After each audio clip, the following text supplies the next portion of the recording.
Nora was listening to the Christmas shoes and smiling to herself upon hearing it, even if it seemed like the 1,000th time she had heard it since Halloween. She had come into the Walmart near Holly Springs, North Carolina, just outside of Raleigh, North Carolina, to pick up a couple of things to take back to a house in which she was holding an open house that weekend. Walmart wasn't her favorite place to shop, but it had what she needed and was close to the house that she was listing for auction. Having grabbed the few items she came for, she made a detour through the shoe section to get to the checkout lanes faster, when she saw a young girl, sobbing.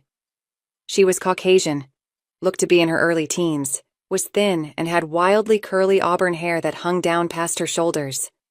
She was almost Nora's height, but then Nora was only about 5'2", so that wasn't saying a lot. Nora picked up her pace, hoping to avoid the girl seeing her. Success.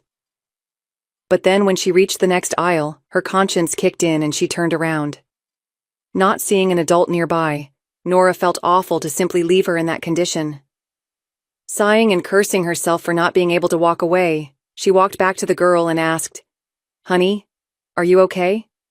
Do you need me to call someone for you?" The teen shook her head, but the tears continued to roll. In the teen's arms was a box of sandals. Nora really didn't want to get sucked into someone else's problems, but she asked anyway, "Is there something I can do for you?" Once more, the teen shook her head, causing her cascade of hair to swing wildly. Trying again, Nora said, "Hi, I'm Nora. What's your name?" This time the teen looked up at her for only a moment, and when she returned her gaze down towards the floor, whispered, "Lisa." "Hi, Lisa. I really wish you would let me help you. Are you sure I cannot call someone?" The girl replied, "They can't help." Nora asked, "What's wrong?" Lisa said, "It's going to sound corny." "I doubt anything that would make you cry like this would be corny." "It's my grandmother," said Lisa. "She's really sick and not expected to last much longer, like the song that was playing a few minutes ago. I wanted to do one last nice thing for her. I wanted to get her these slippers for Christmas. I don't know if she is going to last the 3 remaining weeks until Christmas." Nora was a little startled by this revelation from the girl. She asked, "You're sure that is what the doctor said?" The crazy wild hair shook everywhere as she bobbed her head up and down. "Do you not have enough money for the shoes?" Tina shook her head from left to right, causing the cascading curls to bounce again. While suspicious of the story, Nora wanted to help the girl and said, "Would you let Met help you buy the shoes?" This time Tina did look up, allowing Nora to see the young lady's beautiful blue eyes, with just a few freckles on her nose. She was a very cute girl. The look on the girl's face was one of relief. "How much are the shoes?" "For $49. Nora asked, "How much do you have?" "20. Feeling a bit of Christmas spirit, Nora smiled at the girl and said, "Come on, chin up." She reached underneath the teen's chin and gently raised it until they were looking directly at each other. "You have heard that before, haven't you?" The little girl had a surprised look in her eyes. She shook her head. Chin up means to be brave and happy when you find yourself in a difficult situation. Nora was rolling her eyes inside because she needed someone to tell this to her every day for the last couple of weeks. She said, "Give me the shoes and I'll pay for them when I check out. Come on, chin up." She hated to see such a pretty young lady so down. After exiting the self-checkout area, Tina hugged Nora and thanked her for the shoes, and quickly walked out of the store all smiles. Nora exited just in time to see Tina riding away on her bike. The sound of Holly Jolly Christmas could be heard as she exited the store. Given the recent turmoil in her own life, she felt pretty good about being able to do something for someone else. "Chin up, Nora," she thought to herself, and she went to the home to prepare for the open house. A couple of weeks later, Nora was in Target, not far from the Walmart in Holly Springs, because she was picking up items for another listing, which she wanted to spruce up a little. Like 2 weeks earlier, she was walking towards the checkout when she heard someone crying. Again. Getting a bad feeling, she snuck around and peeked through the shoe racks to see the same teenager from Walmart. Nora went from 0 to enraged in a flash. She thought, how dare she take advantage of my helping her? She was about to confront the little ingrate when the girl stopped crying, put the shoebox back on the rack, and walked out of the store. Nora dropped what she had and began following the girl. It appeared that Tina didn't catch any suckers that afternoon. As soon as she saw the girl pedaling away, Nora hopped in her Mercedes wagon and began looking for the girl. Seeing her riding quickly down the sidewalk, Nora followed at a distance. When Tina turned into her neighborhood, she didn't see that she was being followed. Nor did she see that she was being watched as she parked her bike on the carport and went inside. Nora watched for a minute, then called her assistant, Sandy, to ask her to find everything she could in 5 minutes about whoever lived at that house. It appeared to be a much older, small ranch house with most likely 3 bedrooms, given the neighborhood and style. The lit Christmas tree could be seen in the bay window at the front of the house. The yard looked well kept. There was an older Honda Accord parked in the carport. The only thing Sandy could find in 5 minutes was where the mortgage on the house was paid off a decade ago, and it was currently owned by Elisa Costa, age 60. That wasn't much to go on, but with steam still coming out of her ears, Nora stormed up to the front door and began ringing the doorbell and banging on the edge of the screened door, which was locked. She could hear the lock being turned on the front door, and then it opened. Tina was astonished to see a very angry Nora standing there, and quickly closed and locked the door. Given the car parked in the carport, Nora wondered if an adult was home and resumed her ringing and banging. Several minutes later, she heard the lock turn once again. But this time when the door opened, a woman she assumed was Elisa Costa was looking at her. Nora was taken aback at what she saw. The woman truly looked like death warmed over, barely able to hold herself upright while bent over a quad cane and holding an oxygen mask to her face. Now she wondered if there might be some truth to the girl's story. Nora asked, but not quite as forcefully, "Are you Tina's guardian?" The old woman had a confused look on her face. "Tina? There is no Tina living here." "Whatever that girl's name is. Are you her guardian?" "No, her father is, but he's at work and won't be home until much later. What is the regarding?" Nora said, "I see you are not well, so I apologize for my disturbing you. Please give him my card and ask him to come by. I need to speak with him about that young lady." Nora pulled out her business card and handed it to the woman through a hole in the screened door and abruptly left, fuming. Elise looked at the card, which said, "Nora Hamilton, owner, Hamilton Realty." The next day, when Nora arrived at her office on the west side of Cary, NC, she saw a big truck in the parking lot. She didn't have to wonder very long who it was because, before she even opened the door to her car, she could see him walking her way. He was not happy, which was okay, because neither was she. Just over 6 feet tall, she guessed. He appeared to be dressed like a home painter, given the painter coveralls. As he got closer, it was easy to see where Tina inherited her dark hair and blue eyes. Nora thought he was probably her age, if not a few years older. Early to mid-30s. Quite handsome. Not that she was looking for anyone at the moment. Certainly not the father of that little con artist. He started, "What did you need to see me about? Why were you banging on the door like that? My mother said she almost called the police on you." Nora guffawed. "That's rich. I almost called them and asked them to meet me there. Your daughter is conning people out of money at local department stores. A couple of weeks ago at Walmart, she told me her grandmother was dying, and I stupidly bought some shoes for her to give to her dying grandmother for Christmas." Nora emphasized the word dying with air quotes. "Then yesterday at Target, I saw her crying crocodile tears trying to entrap someone else. When no one fell for it, she left, and I followed her home to give you a piece of my mind." She had seen the anger shift as she was telling the story. She wondered what he was thinking. He asked, "How much were the shoes?" Nora said, "That's not important. It's the principle of the matter. She didn't get to finish. "How much were the shoes?" the man practically shouted. Nora's own expression changed as she prepared herself for a confrontation. She replied, $50. I can show you the receipt." She began to pull it from her purse. The man pulled his wallet out, and she could see him pull out every bill he had in there. A second of counting later, he pushed the bills into her hand and said, "Here's $37. I'll mail you the rest." Nora tried to tell him that she didn't care about the money, but he was already walking back to his truck and then drove away. Of course, he didn't listen. Freaking men, she thought. Nora tried to calm herself, or she would be in a foul mood the rest of the day. Later the next day, in the office, Sandy knocked on Nora's door and gave her an envelope which contained $13. Nora rolled her eyes. She told him the money wasn't important, but he sent it anyway.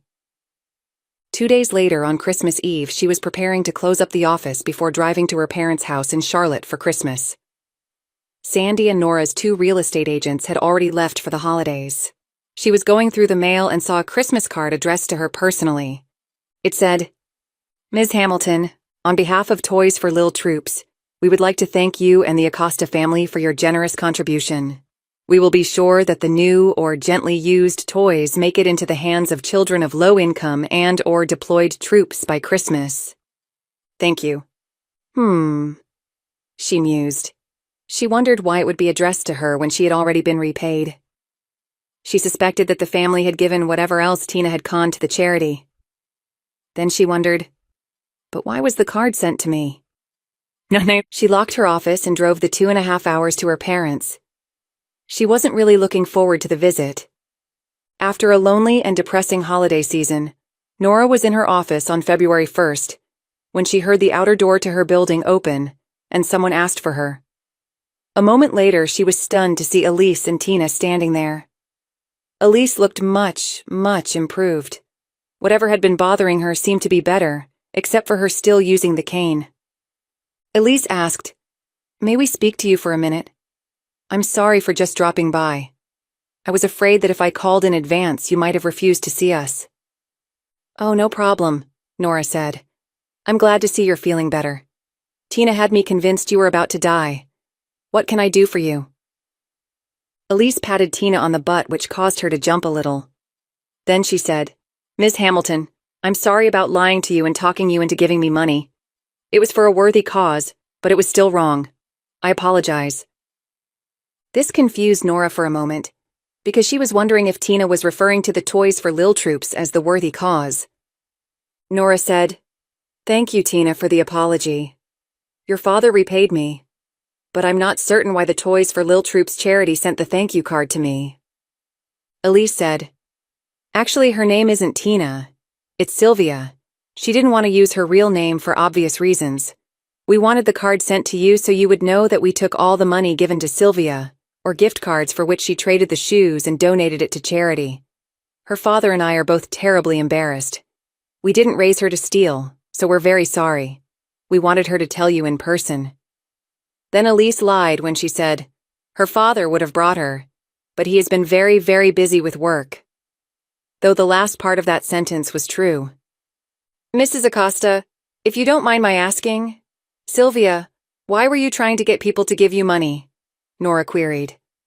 Sylvia looked very uncomfortable at that moment. She turned to her grandmother and asked, "Nanny, will you tell her? If I try to, I know I'll start crying. I'll probably cry when you tell her."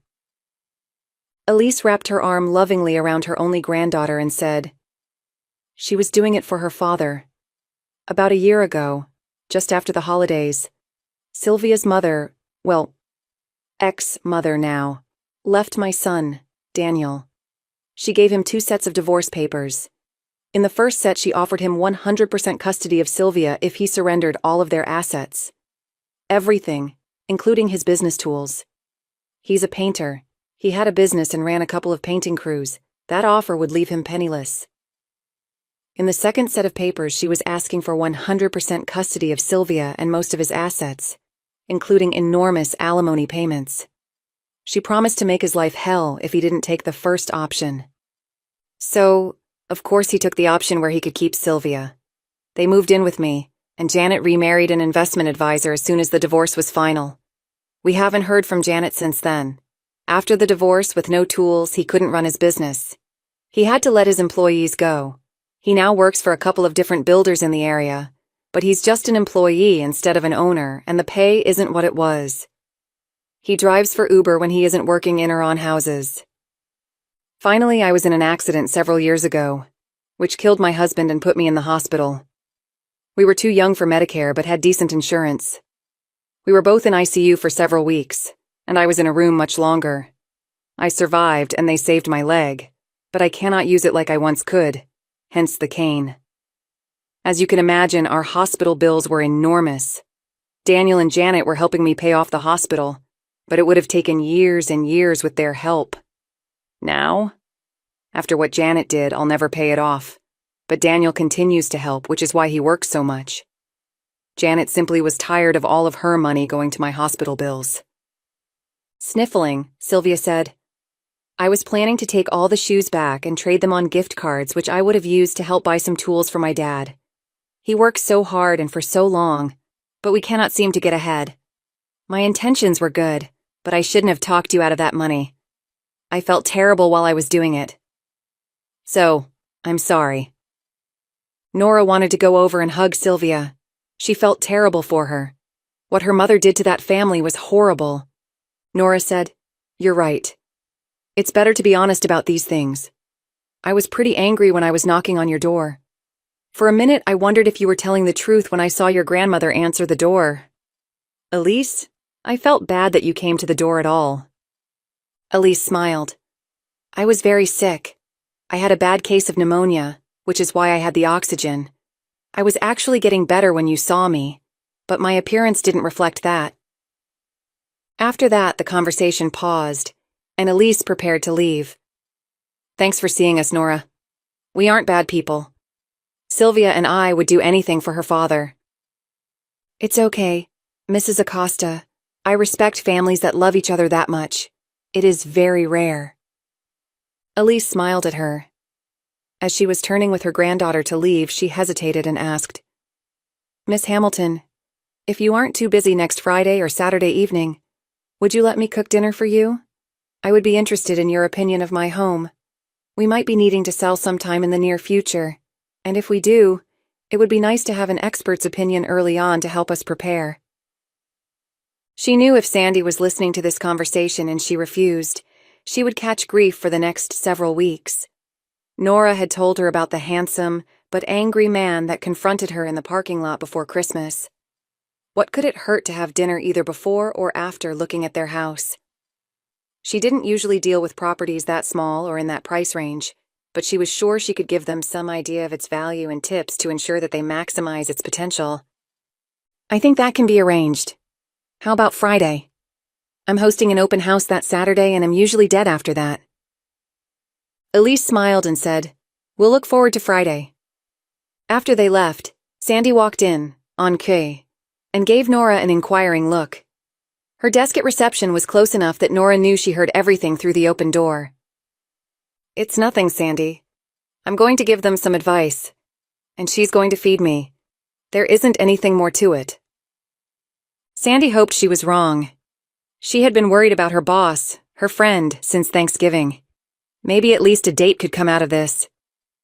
The following Friday, Nora was in a great mood as she approached Acosta's home. The house that she planned to open and work from all the next day had sold for a good price, making her customers and her business bank account remarkably happy. She had a nice drink in her hand as she knocked on the front door. Lord knows she had drunk way too much since Thanksgiving, so giving them a bottle or sharing it with them would reduce her stock, which was probably a good idea. She only saw Elise's car in the driveway. Daniel's truck wasn't there. Elise was all smiles as she opened the door. Come in, come in. Nora handed her the drink, saying, I wasn't sure what you were cooking. I hope red is okay. Elise replied, I'm sure it will be lovely. We don't usually drink much, but I'm looking forward to it. Thank you. She continued, Dinner is being kept warm in the oven and the salads are in the fridge waiting for Daniel to arrive. He should be here any minute. Would you like to see the house while we are waiting? Sure. Elise led Nora through the house and Sylvia followed behind quietly. Sylvia still was hesitant to even be near Nora, fearing that she must think her a horrible human for conning her the way she did. It was a small but nice home, meticulously clean. It was about 1,700 square feet. It had 3 bedrooms and 2 baths. Nora thought that it wouldn't compare to the newer homes being sold, but it would be a nice house for someone looking to start out or keep their payments reasonable. The painting and trim looked very sharp, which wasn't surprising given Daniel's occupation. What was surprising was Sylvia's room. It was gorgeous. It was painted in the faintest of yellows and had several roses in yellow, orange, and red hand painted on the walls. It wasn't a huge mural on each wall, but delicate paintings spaced around the room, though more prominent towards the ceiling. The window was a bay window with a dark yellow tufted bench seat for sitting and reading. There was a 4-poster bed, without a canopy, painted in white, with a beautiful white hand-sewn quilt, with yellow and orange accents as the bedspread. It was a very pretty room. Nora was very impressed. She asked, "Did Daniel do this room?" Sylvia was very proud of her father's work, so she answered, "He did. You should have seen my room in our other house. It had higher ceilings, so it was even more amazing. He does great work." Nora just nodded. His work was very impressive, clearly. Nora took several pictures. As they were walking back towards the kitchen, they could hear Daniel entering from the carport. He didn't look thrilled. He recognized Nora's car and wasn't pleased that she was there. Elise had told him she was coming and pleaded with him to be nice. He promised her he would, but that didn't mean he had to be happy. Once he smelled the food and saw the drinks on the table, he mellowed a little. Having a strange woman in his house wasn't something he wanted right now, but at least she wasn't unpleasant to look at. He thought Nora was probably quite attractive. She was thin but short. Her deep auburn hair was pulled back and hung just past her shoulders. He thought her face was pleasant, thought not gorgeous. She was dressed sharply. Unfortunately, he simply wasn't attracted to her at the moment. Being polite, he said, "Hello, Nora. It's nice to see you. Mama, if you don't mind, I'll grab a quick shower before we eat." She told him to hurry, and as he was leaving the room, Elise was turned towards her son so he could see her, but Nora could not. She mouthed, "Be nice." Once they were all seated at the table, they all held hands while Daniel said grace. Nora sat in between Daniel and Elise. She told them what she could about the market for a house like theirs, and the few things they could do if they decided to sell. Without investing a lot of money, there wasn't much that needed to be done, since it was already so well kept.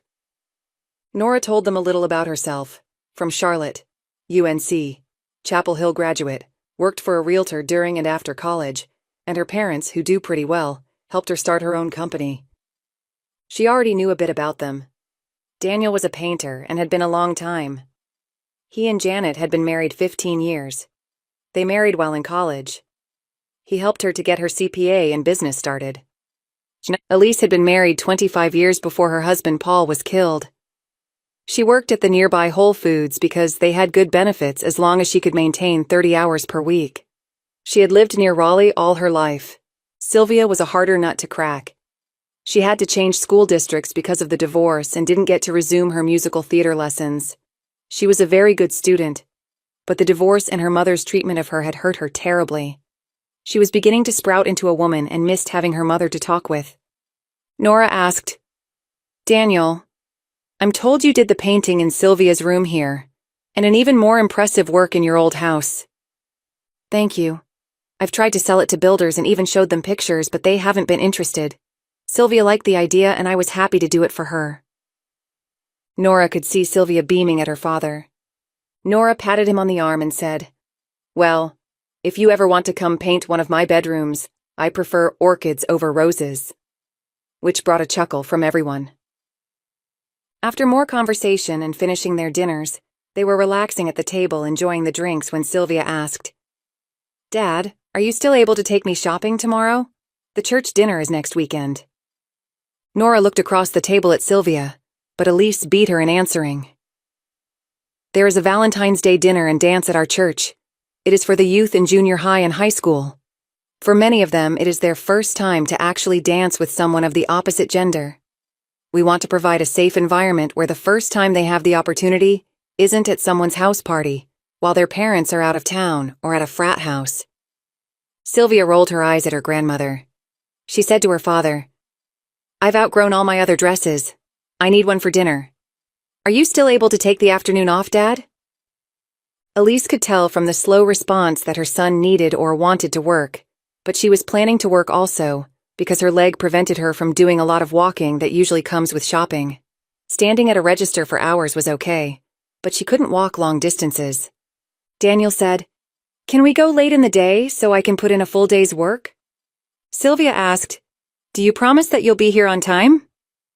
"I'll do my best, sweetie." Nora had been listening, and before she could take it back, she said, "I'll take her." All of them were looking at her. She said, "I had planned to host an open house tomorrow, but that house sold today, so I find myself not busy tomorrow. Sylvia may not want to come with me, but I'd be happy to take her if she wants." Actually, Sylvia liked the idea of shopping with Nora. Including tonight, she had seen her on 4 different occasions, and every time she saw her, she was impeccably dressed and styled. Before Daniel could say no, Elise said, "That's a wonderful idea. Thank you, Nora." Daniel looked at his mom, exasperated. Nora said, "Daniel, are you okay? If you say no, I understand." Daniel didn't have a good reason to disagree. It would help him out, and it isn't like he had to worry about Nora running off nor hurting Sylvia. He replied, "Don't let her pick out anything too short or too tight, please." The 3 females each had big grins on their faces. Nora asked to Sylvia, "What time do you want me to pick you up? I have all day, so it's up to you." Daniel said, "Syl, your nanny has to work tomorrow, so you need to get home early enough to help with dinner, okay? Miss Hamilton is a busy lady, so don't run her around all day." Nora replied, "I really don't mind, Daniel. If I didn't want to do this, I wouldn't have offered. Sylvia, I believe TJ Maxx opens at 9:30 and the stores in the mall open at 10 key. It's up to you." Sylvia's eyes shone as she responded, "I'll be ready whenever you arrive, but starting at TJ Maxx sounds good." Elise loved the sound of that. Daniel was happy for his daughter. He hoped she would enjoy her day. The next day at 9:15, Nora knocked on their door. Daniel was already gone to work, and Elise was still there.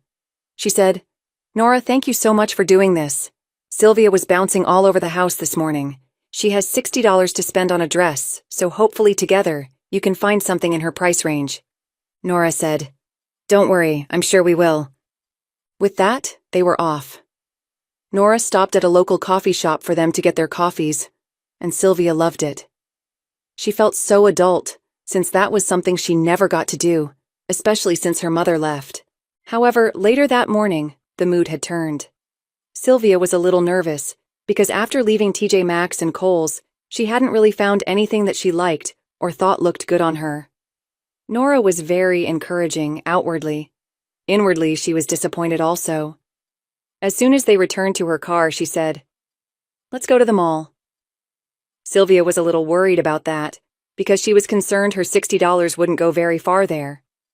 Their first stop was at Belk, the department store.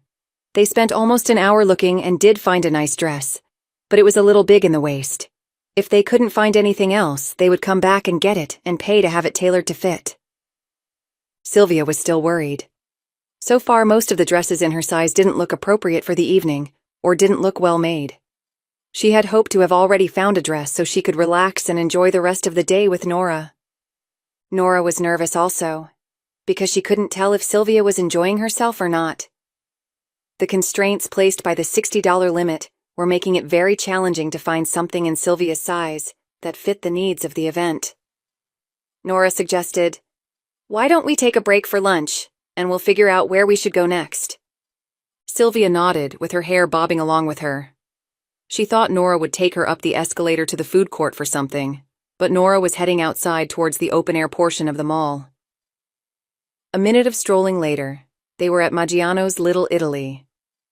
It had been a long time since Sylvia had eaten at a nice restaurant, and she was looking forward to this one. Once at their table, Nora tried to change her approach.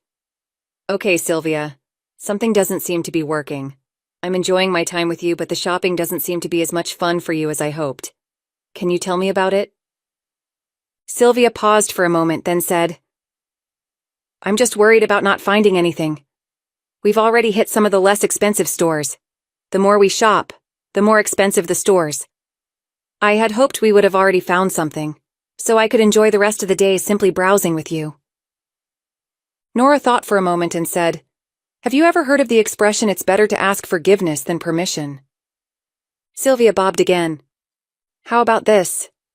Let's go to where we think we are most likely to find a nice dress, and I'll pay the difference between the price of the dress and the money you were given. That way we both get to enjoy the rest of our day. I don't know what your dad and grandmother will say, but I plan on finding something that makes a pretty young lady, you, even prettier. I don't plan on telling them the price. What do you say?" "Are you sure?" asked the teen. "Of course, selfishly I love the sound of that, but I don't want you to spend your money on me. Well, more than what you've already spent today." She said the last bit while smiling. Nora responded, "I simply want us to enjoy our time together. I told you, I just sold a house yesterday. I promise you that I can afford to buy you a dress. Trust me." Sylvia smiled at the thought, and then grinned at her guide. They enjoyed their lunch and went back to shopping with a renewed vigor. Their first store was Nordstrom's. Sylvia's eyes bugged out when she saw where they were going but didn't say a word. They were both a little disappointed in the juniors section, because the styles weren't very classy. Nora asked, "Are you familiar with Audrey Hepburn?" "Sure." "Did you ever watch Breakfast at Tiffany's?" "Yees." Sylvia wasn't sure where this was going. "Remember how classy Audrey looked in that movie?" "Mm-hmm. That's the look we should be going for. Not trendy, nor wild, but classy. I want to find you a classy little black dress that makes everyone remember what a beautiful young lady you are." "Really?" It was Nora's turn to nod. Sylvia loved the way Nora dressed. Even today she looked very sharp in her boots, designer jeans, cashmere turtleneck, and scarf under her Burberry coat. Sylvia would love to dress like her. Nora took her to the women's dresses. Jackpot. Immediately they found several nice dresses, and a size 0 petite or some size 2 petite dresses fit her young frame quite well. The smile returned to Sylvia's face. During a brief pause, they found a nice pair of black pointed-toe slingback pumps with a short 2-inch heel for her to wear, and she was back to trying on dresses again, strutting her stuff from the dressing room to the mirror where Nora was waiting, watching, laughing, and taking lots of pictures on her cell phone.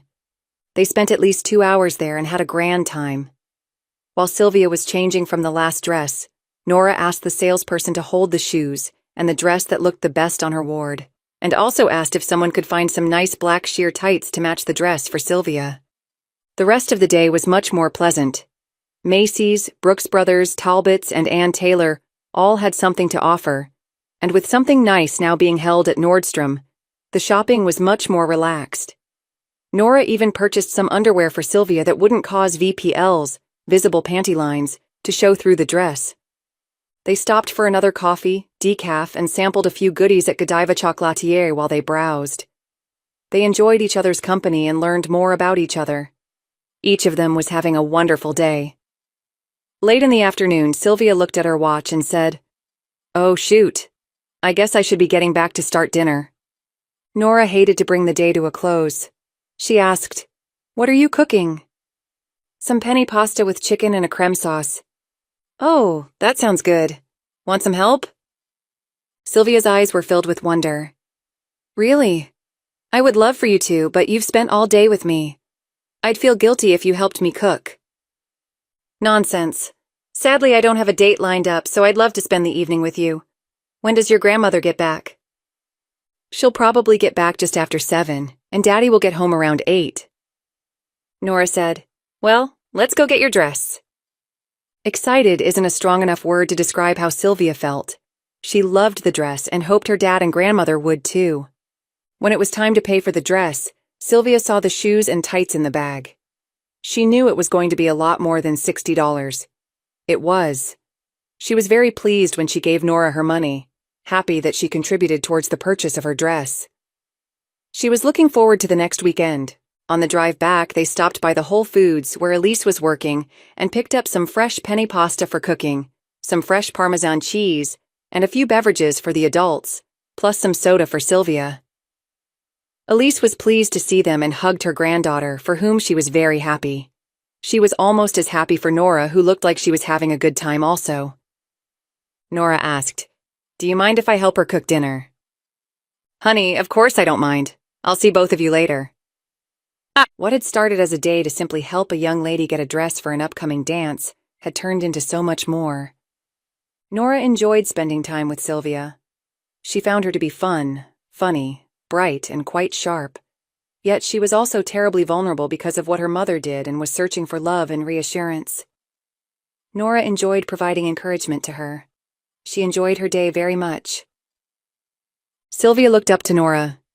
Here stood a woman that was intelligent, educated, refined, and very confident in herself. She guessed that Nora was near 30, or slightly over.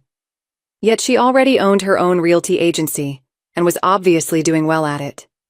Sylvia didn't have the desire to be a realtor, but she thought that being around Nora would be good for her, and not only because Nora bought things for her. When Elise got home from work, the smell from the kitchen was wonderful, especially because she didn't have to cook it. Upon hearing her enter the house, Sylvia was all over her grandmother to come have a seat at the kitchen dining table to look at the pictures that Nora took. "Nanny, so many of the dresses were so nice. We had a hard time deciding." After several pictures, she said, "Look at this one. Can you believe they let me try on a $200 dress? It was a Zac Posen. Isn't that crazy? You should have seen it." And on and on and on it went. Finally, she showed the actual dress, shoes, and tights to her grandmother, who was thrilled for her granddaughter. Elise caught Nora off guard when she pulled her in for a tight hug. "Thank you for letting me see her smile again. It's been such a long time since I've seen it."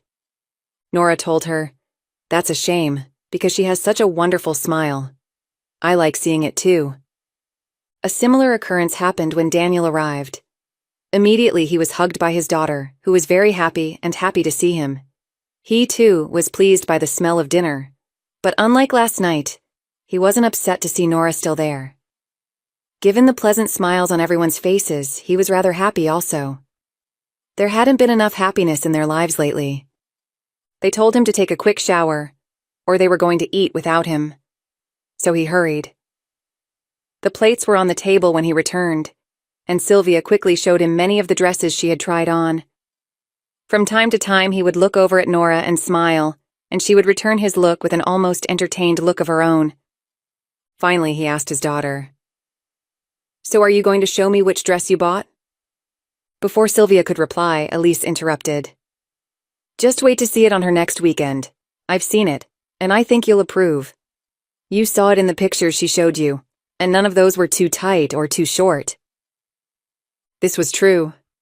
Nora did a great job of selecting dresses that were tasteful and classy. Elise knew Daniel wasn't going to ask, so she took it upon herself to stir the pot. "Nora, if you aren't doing anything next Saturday night, you could take my place in helping to chaperone the dance." Everyone stared at Elise after saying that. She continued, "What? She could." Daniel and Sylvia started at the same time, with a please from Sylvia and Daniel beginning to protest.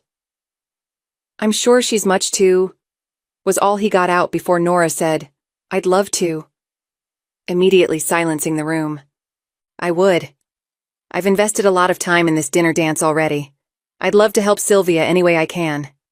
Then she looked at Daniel and gave him a coy look and said, "That is, if Daniel doesn't mind." Actually, Daniel was caught off guard by that look. How did he feel about Nora accompanying them? He guessed he was fine. No. If her coming would make Sylvia happy, then he was quite delighted. He wanted to continue to see his daughter in a good mood for a change. "Mind? I think that would be very kind of you." "Thank you." Nora smiled back at him. It was quickly getting late and Nora began to excuse herself for the evening. Sylvia gave her a long hug and thanked her profusely for everything. She had such a wonderful day, etc., etc. Nora returned the sentiments. She said, "I hope we get to do it again sometime." Everyone there would like for that to happen. As she walked towards her car, Daniel followed and opened her door. "Nora, I'd like to thank you too. I don't get to do as much with my daughter as I used to, and I know the lack of attention has been hard on her. Thank you for today. It means a great deal to me." "It really was my pleasure, Daniel. You are raising a special young lady. You are welcome." After he closed her door for her, she backed out and drove away. Daniel caught himself thinking, "She seems really nice. I'll bet she is going to look really nice next weekend." Then he realized everyone at church was going to think it was a date. Oh, Lord. What had he gotten himself into? The following Monday afternoon, Nora called Elise. "Hey, Elise, if you aren't working next Saturday, could I pick up you and Sylvia to spend lunch in the afternoon with me? I thought she and I could get ready together. I want to make sure you are there to approve of her appearance before her father picks us up." "I think that sounds great. We'll be ready." Sandy peppered Nora with questions all week, most of which she couldn't answer or had answered several times already. While she was helping to chaperone for Sylvia, she had to admit that maybe getting a dance with a handsome Daniel was rather appealing as well. Finally, when Saturday arrived, she was practically giddy with excitement. She wanted to do something nice for her new friends, and after picking them up and taking them to a little bistro in Cary for lunch, she took them to a nearby salon to get a manicure, a pedicure, and to get their hair done. Neither Elise nor Sylvia protested too much upon arrival. They hadn't been to a salon before and planned to enjoy the experience. While sitting in the Mani Pedi chairs, they began chatting about numerous topics, but mostly on the upcoming dinner and dance, and what Sylvia hoped would happen, which was mainly she wanted to dance with a specific someone. The someone wasn't a boyfriend, but a friend that she hoped would ask her to dance. Fingernails and toenails were painted so they would look their best that evening. Even though Elise wasn't attending that evening's event, she enjoyed having her hair washed by someone else. For Sylvia, Nora instructed the stylist how she wanted the wild, curly hair put into an updo for the evening. When finished, both Elise and Sylvia were stunned at the look. All of her unruly hair had been tamed into an elegant style that made her look like a polished young lady rather than your average teen. Finally, they had their makeup done, and this is where Nora looked to Elise and asked, "Is a little makeup okay?" "Not too much." Nora nodded and told the artist what to do. Just a little foundation, lipstick, and small wings for her eyeliner. Sylvia replied, "Are you sure you cannot use more foundation or some concealer to hide my freckles? I'd love to not see them for a change." Nora was aghast at that comment.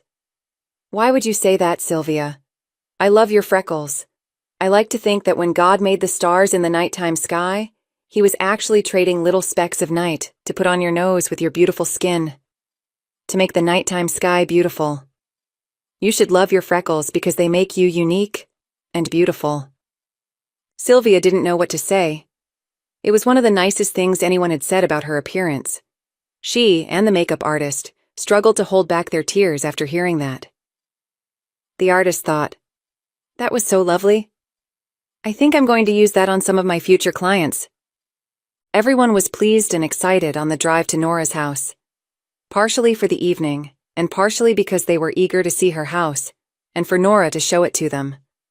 Nora had done well over the years, and had flipped the previous houses in which she lived numerous times, until she acquired her current house when a client needed to move quickly, and she made a low bid that he accepted. It was in a known neighborhood in North Cary that was very nice with homes that were about 5 years old. It had 5 large bedrooms, each with their own bath. The large in-law bedroom on the first floor was nice for when older family came to stay. The upstairs master was enormous with a huge bathroom and walk-in closet. The gourmet kitchen with large island and bar were impressive along with the glass-enclosed breakfast area, with a long table that would be a perfect place for kids to do their homework, or for a large family gathering. Gorgeous hardwood floors were everywhere. It was an impressive home. Nora ushered her guests into the first-floor bedroom for Sylvia to change, while she went and changed herself. When she returned downstairs, Elise and Sylvia were sitting, waiting for her. Sylvia gave her a questioning look, seeking her approval, and was not disappointed. Nora's smile glowed when she saw the young lady stand before her. In return, Elise could see the relief on Sylvia's face. Nora walked around the girl, pretending to inspect. They had selected a black, sleeveless, knee-length Ralph Lauren dress. It did look like something Audrey Hepburn would have worn. With her makeup, hose, and heels, she looked perfectly elegant. She said, "I think you just need one thing." Sylvia gave her a questioning look. Nora handed her a bag from Macy's and asked her to look inside. There was a small box inside, and when Sylvia opened it, she saw a strand of princess-length pearls, which were perfect for her dress.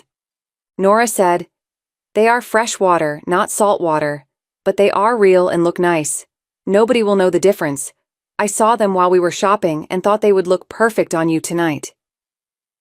Sylvia was overjoyed at the thought, but said, "Nora, I love them, but they are too much."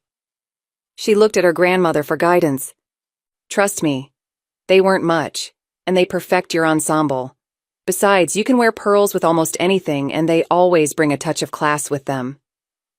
The truth is that they weren't very expensive at all, because they were on sale for Valentine's Day. Elise put them on her, and Sylvia, who was already quite happy, positively glowed. Sylvia said, "I love your dress. Have you had it long?" Nora replied, "I've had it for several years. Do you remember the Zac Posen dress you tried on? This is one of his, but I found it on sale. Whenever I need a classy black dress, I wear this one." Nora's dress was a black, off-shoulder, midi-length dress, with cap shoulders and slim fit, which accentuated her slim frame. She hoped Daniel would like it. Sylvia remembered how expensive the other dress was that she tried on. She let out an audible gulp. She asked, "Are those pearls? I've never seen any like that before. They are very pretty." Nora touched her hand to her neck and said, "These are Baroque Tahitian pearls, or black pearls. They aren't perfectly round like yours, but I always thought that gave them character. They weren't very expensive either, but I don't get to wear them that often, unfortunately." Sylvia said, "My dad won't be able to take his eyes off of you tonight," which caused Nora to blush. Elise was pretty sure that was the intent.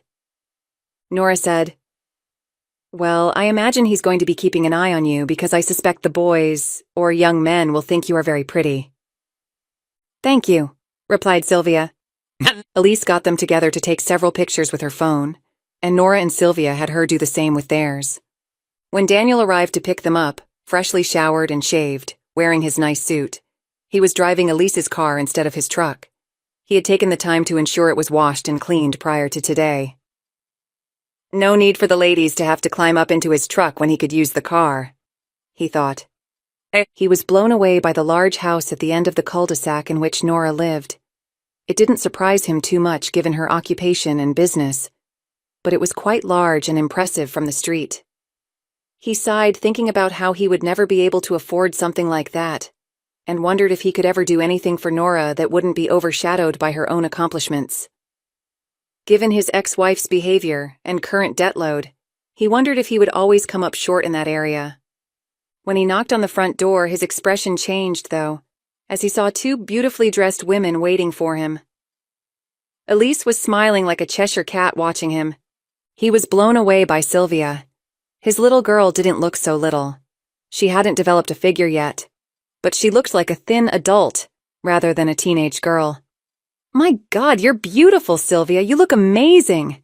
Nora, the two of you did great. Just wow." Nora told him, "You're looking rather dapper yourself, Daniel." This caused Daniel to pause. He never considered himself ugly, but the whole episode with Janet and her new husband had definitely hit him hard, causing him to doubt himself. It was a nice compliment, and one he really needed. "Thank you, Nora. I appreciate that, especially coming from someone as attractive and classy as yourself. I'll have two beautiful women on my arms tonight." Elise let out a fake cough at that comment, so he followed up with, "Of course I would have if Mama had joined me too." This raised a snicker from everyone. More pictures were taken, and then Elise hopped into an Uber to head home. Daniel drove them to the church, where he escorted the well-dressed ladies into the reception hall. Other church members were cooking lasagna and serving salads for those in attendance. There were about 30 youths in attendance and 8 chaperones, including Daniel and Nora. The chaperones sat together, and the teens sat together. Nora, accompanying Daniel, was noticed by everyone. All of Sylvia's friends were oohing and aahing over her dress and appearance. The dinner was enjoyed by everyone, and Nora had fun at the adult table. When the music started for the dancing, one of the adult couples stood up to get things started. They were joined by two older teens that were known to be dating. Nora and Daniel kept an eye on Sylvia, and could see her regularly looking over at one of the boys' tables. Finally, she had enough, and walked over to Sylvia's table and whispered, "Is there someone you want to dance with?" Sylvia nodded. Nora continued, "Okay, here's what we are going to do." After they concluded their whispering, Nora returned to her seat. Daniel asked, "Is she okay?" Nora told him that she was, but that they, including him, were about to engage in a little scheming. A few minutes later, John, the young man Sylvia wanted to dance with, was shocked as he watched the attractive Nora walk straight up to him and ask him to dance. He stumbled. Miss? I don't know how to dance." Nora smiled at him and replied, "Don't worry, I'll show you." He wasn't about to refuse an opportunity to hold hands with this woman, so he escorted her to the floor. By then, more couples were up dancing, with one chaperone dancing with her son, and another set of teens dancing.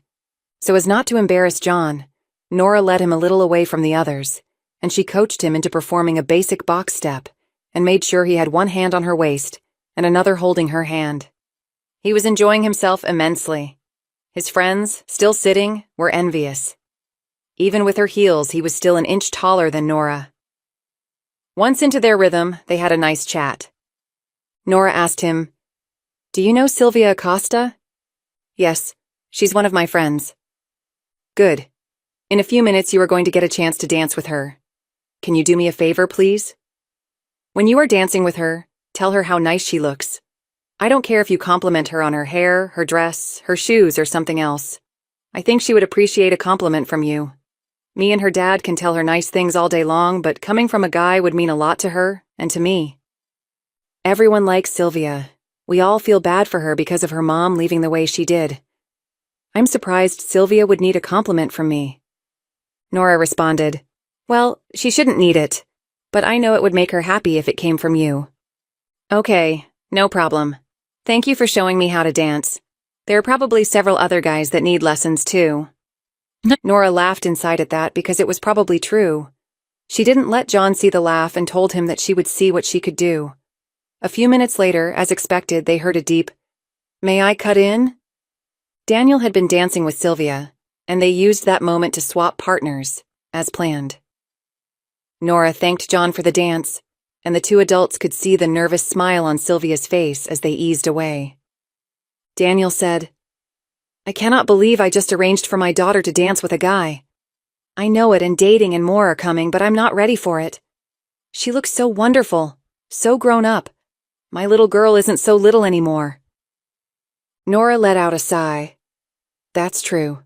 She looks very nice tonight. I'll be surprised if she isn't asked to dance by at least one or two of the other boys." Daniel snickered. "Nora, that isn't helping. Me, the father. But thank you for everything. I know you've only been in her life for just over a week, but you've really meant a lot to her. She loves me and loves her grandmother, but she looks up to you. She thinks you've hung the moon." Nora expected that, but it was still a pleasant thing to hear. She said, "Truthfully, she's been good for me too. You and I haven't had an opportunity to talk much, so you don't know that I've had a bump or two in my road recently, so I've really enjoyed doing these few things with her. She's a wonderful girl. You've raised a wonderful girl. I know we didn't get off on the best foot, but to have inspired the kind of devotion she displayed towards you is commendable. I'm not sure how much of that is me, but thank you. It's true that you and I didn't have a good start, but I'm enjoying where we are now. You look almost as wonderful as you are a wonderful person, and that's saying something." Nora's smile in response to him was electric. She squeezed his hand and kissed him on the cheek. She was enjoying her time with him. She enjoyed being a part of his family, a real family, even if it was only for a short time, and it was a bit of pretending. They watched as Sylvia, who had learned how to dance while she took musical theater classes, taught John how to step and hold his hand for Sylvia to do a twirl. A moment later, they could see her smile beaming, and Nora wondered if John had just given her a compliment. Sylvia was having a grand time. Actually, both of the females that came with Daniel were. It was a good night, and considered a success by the chaperones, since everyone had at least one dance, though most had a lot more. Nora did give a couple of more lessons. They said their goodbyes, and Daniel began the drive back to Nora's. Sylvia was talking a mile a minute the entire drive until they turned into Nora's driveway. Seeing the large home quickly brought the realization to everyone that while they enjoyed each other's company, they truly lived different lives. The two women desperately wanted to change that. Daniel did too, but didn't see how that was possible. Once the car was parked, Nora waited for Daniel to get to her door. As soon as he did, Sylvia hopped out also and gave her a big hug. "Thank you, Nora. I would have been happy simply to go to the dance, but you made it very special." "It was my pleasure, sweetie. I hope we get to do it again sometime." Nora pulled out her phone and tapped it a few times, opening her garage door to enter her house. Daniel escorted her in. "Thank you again, Nora. I agree with Sylvia. You made tonight very special and memorable. I'm sure there are a lot of young men that will remember you for a long time." She took a chance by saying, "Well, I'm kind of hoping a certain one of them does and calls me to do it again." This caught Daniel off guard, but he recovered quickly and replied, "I'd like that too." He hesitated and began to turn towards the car, which disappointed Nora. She said, "You know, you were holding me quite a bit this evening. Don't I even rate a hug or a kiss?" Now he was embarrassed. He turned back to her and gazed at her for a minute, trying to figure out his current situation. Finally, he said, "You really are beautiful." He gently took her hand and kissed it. Once kissed, he placed it up on his shoulder and wrapped his arms around her for a hug. She squeezed him back tightly. As he was loosening his embrace, he kissed her on her neck and said, "Thank you, Nora. You're a special lady. You deserve better." She wondered, "Better? Better than what?" She said, "Call me." "I will," he replied, though he wasn't really certain about when he would. Their drive home was somber. It had been an exceptional day, but leaving Nora's seemed to signal their return to their daily struggle. Sylvia said, "She likes you, Dad." His reply was, "Humph." Elise couldn't wait to hear all about it. Sylvia told of how wonderful the whole day and night had been, the compliments she received as well as Daniel and Nora dancing some. Elise gave Daniel a questioning look. Sylvia said, "Dad can't see that she's interested in him." Maybe he was afraid to see if it was more accurate. Elise said, "Give him time, sweetie. He may come around yet." Everyone hoped so.